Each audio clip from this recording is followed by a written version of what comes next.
Sasa wewe ukitoka nyumbani bwana, ukitoka nyumbani kwa umepanga ni nini unataka kutafuta, unaenda kutafuta, kama unaenda town, unaenda kufanya shopping, kwa unajipanga unaenda kununua nini.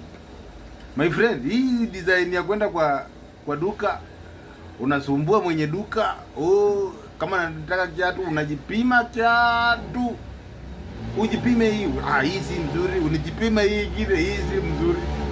Alafu at the end of the day unamwambia unaanza kumuuliza maswali mengine yenye ila mkia wala kichwa. Hadi mnakuanga hapa kila siku. Sasa kwani wewe unafikiria huyu mwenye duka anaweza kuja afungue leo akuuzie wewe na afunge? Ama akuje kwa duka akuje hapa afungue na kesho yake akifunga aende kabisa?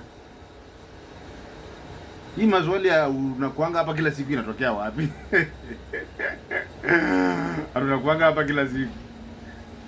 Na ushajipima kiatu bwana, mpaka imekutosha, hata huyu haka amepiga hesabu sasa venye atanunua stock nyingine. Wewe unaanza kumuuliza ati